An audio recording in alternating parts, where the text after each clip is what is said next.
yaada ture. Oh sorry haasa'e hayyee tokko banatee ture haasa'u qoy. No. Haasa'e na jiru minaasaani akkoo waa'ee maaliiti amma is about jireenyi maatii warraaf abbaa manaa yeroo baay'ee durbii cheating gootu hin beektamti kan dhiiradha kan cheat godhu yeroo baay'ee kan mul'atu dhiira irratti sun immoo maaliif yoo jenne dhugaa namni kun nyaata dhabeeti dhugaa namni kun qulqullinni mana isaa qulqullinni dubartii isaa akkasiin ijoollee isaatti qabdamee bi'aadha abbaa haadha ilmaanii sodaate ta'uu dideetii yoo jenne no ta'uu dideetii miti. Maal nyaata qopheessuuf hin dhaqeen nama kana uffata isaa sirreessuuf hin dhaqeen walii wajjin gammannee jireenya gaarii jiraannee ilmaan horannee ilmaan keenya guddisuu bakka gammachuudhaan jiraachuudha miti.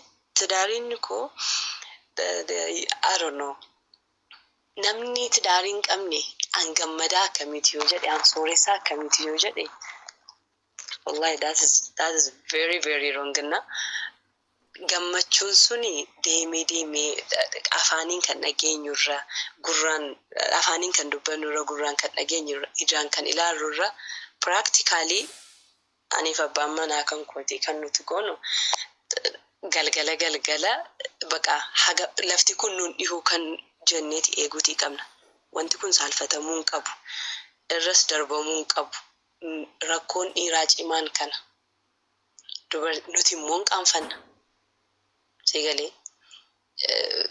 yeroo amma fakkeenyaaf laal kan arginu irrattis kan dhageerru irrattis yoo dubbanne dhiirri yeroo wal qunnamtii saalaa dhiirri giltsinnatiidhumaan fedhii isaa agarsiisaa dubartiin askatti sun garuu ta'uu hin qabu fedhii qabdullee hin ibsattu hin dubbatu taanaan afaan dirqamaaf isheedhaan agarsiisuutii qabda akkaatu jettu akkati silaati dubbatti maqaan isaa amma tokko amma koomentii irraa maal jedhas fakkaate irraa dubbanna jedhaniin ture otuu an bukkeesii taa'ee ciisee taphachiisuu isin korneesii ilaalaa bultee jedhe na irraa dubbanna jedhanii tureyyuu ndawum more hot taanee abbaa manaa kan keenya control gochuutii kan nuti qabnu nudha akka inni bakkeen baan maybe anarraa kana dhabee deemuu danda'a. Wallahi main pointiin haadha manaatiif abbaa manaa gargar baasu የአልጋ ላይ ግንኙነታቸው ፐርፌክት የሆነ ዲሪ እስተቆን ቀቡ አሚን ማንኒ ኦፕሽን ቀባቱ ሱኒስ ሞ akkuma awwala dubbanne maalirraa ta'uutii qaba baqa an kan hin barbaadu akkana naaf ta'e akkana godhi sigalee maqaa isaallee nan irraanfadhe isattani maara laamu irraa dubbanne dheeniin ture maqaa isaa yaadanii itti himi kan nan fedhu akkana yeroo nan dhufu akkana taatiin eeguutiin barbaada ijoollee qabna taane ijoollee kan keenya sa'aatii rafiitii jira eegamuutii qaba ijoollee kan keenya yeroodhaan raffisne yeroon abbaa manaatii nuti kenninu adda ta'uutii qaba. Dhiifama kanarratti koomentii godhu. Akkuma nuti. Kana diyyatti kana uummanni keenya hin beekan hin godhan maal rakkoon kanaa baramma akka waan ati jettu kana hunda hin beekan garuu hin godhan rakkoon kana akkam jettan kanarratti. Ta'uu sun immoo dhaggeeffadhu gaa sun immoo hin taane taanaan jireenyi kan keenya already is in danger. So we are pushing him to go out, push godhaa jirraan akka inni deemutti. Exactly. Yeah. Sana invite. Yeah. Bultii keenya diigaarraa ofiif single maazarii ta'uuf deemna. Ijoollee keenya abbaa malee guddisuuf deemna. Harka keenyaan diiguu jira yaa. kana laannin jedhar sun iftoominaan hin dubbatamu taanaan waliigalteerras hin gahamu taanaan rakkoo cimaa fida. Garuu moonti haasaamee hin furamne hin jiru addunyaa kana irratti karaa maatiitiin isaa ta'u karaa rakkinaatiin isaa ta'u karaa maaliinuu wanti dubbatamee hin furamne hin jiru. Wanta kanaa yeroo mara saalfiidha garuu. Dubbatanii furuulee kanama danda'amu kana garuu waan natti wanta jiru waan tolle maali namni kun beekee yoo godhee fi yoo ati ittiin ta'e goota adda. Namni san ifiifis jaalatee nis beekee yoo godhe malee ati ittiin ta'e goote dilas das hin jiru. Amma fakkeenyaaf uumama kun uumama dubartiin qabduu fi dhiirri qabdu wanti hubachuu danda'amu ittimtee yoo goote das hin jedhu indoo moor das jedha na dhageessiidha kan jedhu konfidensii kominikeeshiniin moor akka barbaachisu jireenya keenya irratti horachaati deemna.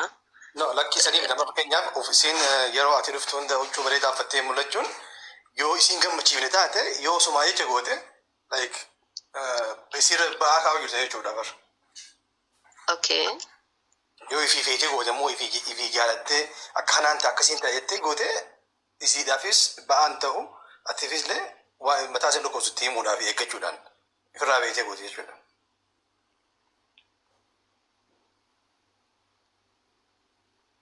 Inni dhuguma walaa garuu laal an hamma akka kan kootti an dubartiidha isaa akka kan kootti akka inni natti himuun barbaada waan hundi otuun beeku wanti bishaan gannamee jiru kun jechuudha isa ganname kana ol qabuu kan kootuun beeku maal osoo ol qabde gifti kootoonni nan jedhe sirraan eegaara yoo hin jedheeni natti tola baqa because of what like very different. It's very like adda kun kan manni harki guddaan akkasitti yaadu. Ya kanan siin jedhe kana adaabbaruu qabu. Communicationin furtuu jireenyaa akka ta'e keessattuu dubartiin keenya understand gochuu qabu. Bareeda yaada amma rakkoo guddaa kan jiru namni keenya narraan beektuuf hin jedha dhiifama adda mure narraan beektuu jedha narraa beeki jedha. Ta'uutiin qabu. Iftoomaan itti madhu. Of mul'isi bakka ati isiidhaaf akka gilxii taate obbee of godhi bakka. Bareeda naatee jiru galatoo. Amma maali beektaa waliin haasa'uun hin barbaachisaa kan nuti jenne kanaaf waliin haasa'uun jireenya keessatti furmaata waan hundarratti waliin haasa'uun kanan siin jedhaa ture jalqaba kanaaf kuni maaliif yoo waliin haasoftan wanti hin furamne hin jiru amma fakkeenyaaf yoo jaarsi kan koo waan akkasiin fedha akkas naa ta'e naan jedhee ani nan ta'aaf maaliif osuman beekuu fa'i waanan beekuu fa'i osoon beekuu saalfadhee yookaan keessoo kootti hin jibbaalaa tanarraa jibbaalaa yoon akkas ta'e jedhee qabadhee taa'utu hin jira saalfiirraan kan ka'e yoo dhalaan tasa oovaritti taate dhiirri hin jaallanne tokko hin jira beektaa dhiirri tokko akka hin taanetti na yaada laata ilaalcha addaanaaf qabaataa laata kan jettu hin jirti kun gilxiidha waan dhoksaan qabne jechuudha. Firii gilxii goone yeroo dubbannu. Kanaafuu yoo inni immoo waan akka jaallatuu naa hime silaa'u yoo onnee koo keessa kan jiru ta'e dasna jedheen baafadha waan sana jechuudha. Silaa'u onnee koo keessa jira nan sodaadhe malee. Dhiirri dhalaan immoo push godhamuu barbaade yaani namni tokko dudduubaan isee yoo dhiibe yoo akkas ta'e jedhee dhalaa waan tokko hin beekne kan mana haadhaatii fuudhee akka ofii fedhutti qaratee barsiifatee waan hundaa wajjin fataadhe wajjin jiraatu hin jiraami. Akka sana akka ta'ee jedhuuf dhalaa fe'eyyuu maan ta'in fiddee saayizii keetti galfachuu hin dandeessa ati waliin haasa'uun yoo jiraate galu.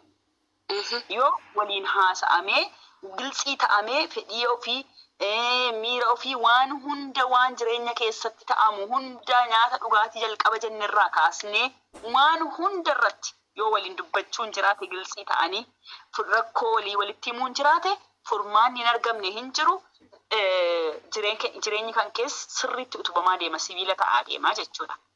Akkasi haasawatoo maal jetta boos?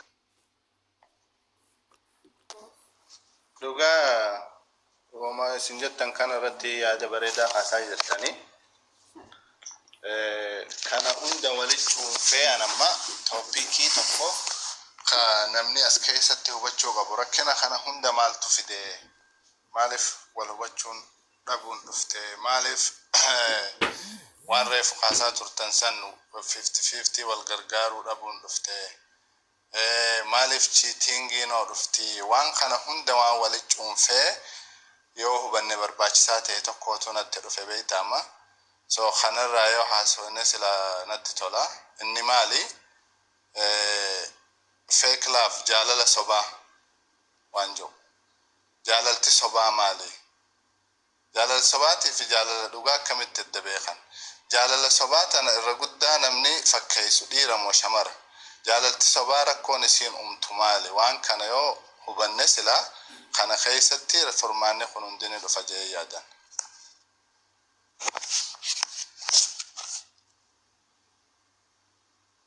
ndagema sagalenko ndagama sirritti heban dubbadhu welcome السلام عليكم ورحمة الله وبركاته. إذا كمان.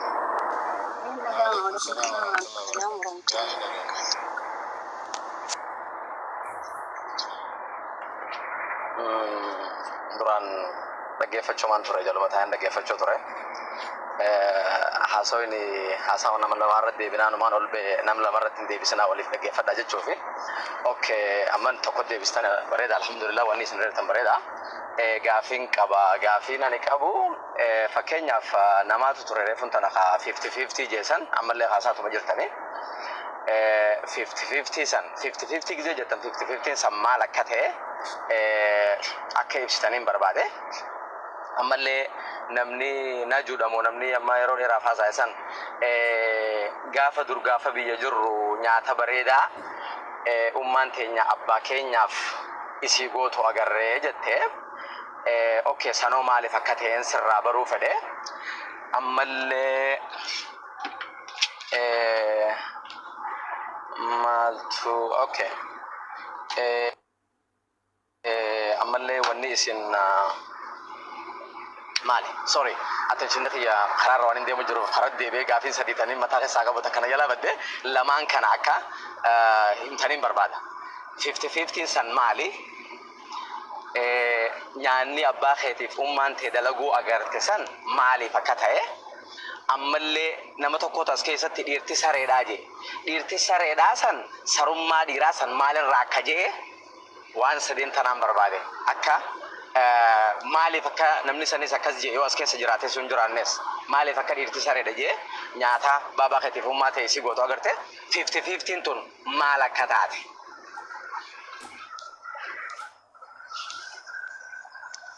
Okay. Tumurte?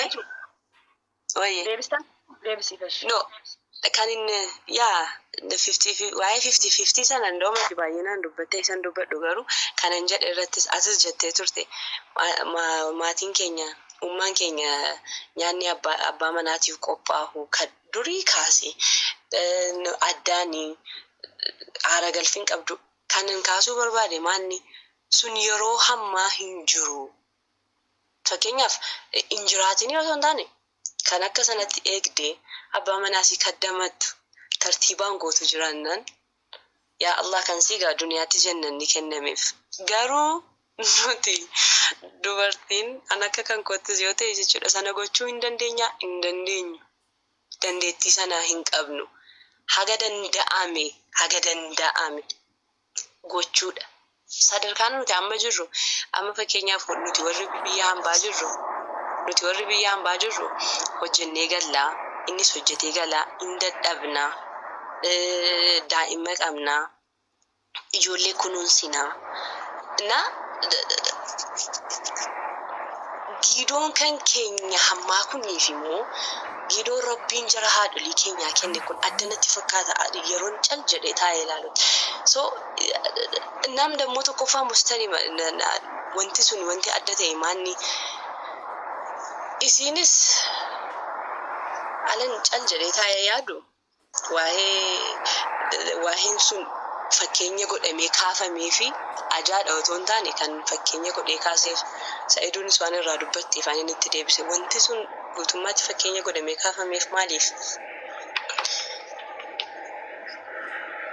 dhiibbaa cimaatu ture dubartii ergasii kan maali kan waan hunda gootu dhiirri gabbahee ol lixee qofa nyaatee bahu.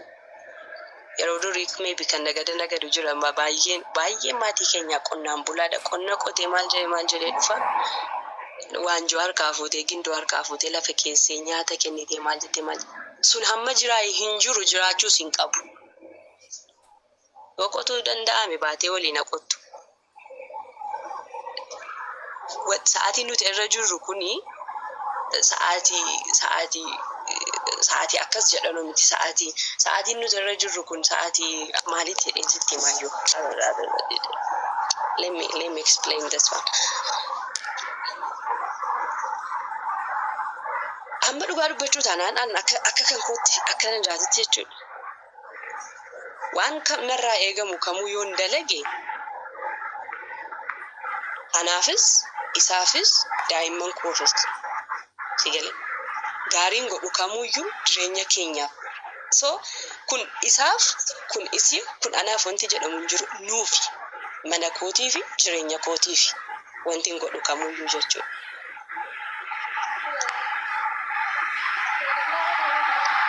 Good morning, my sunshine. Argise. Sana fakkeenya godhachuudhaaf dhiirri sana akka sa'aatii kana dhiirri isa durii sana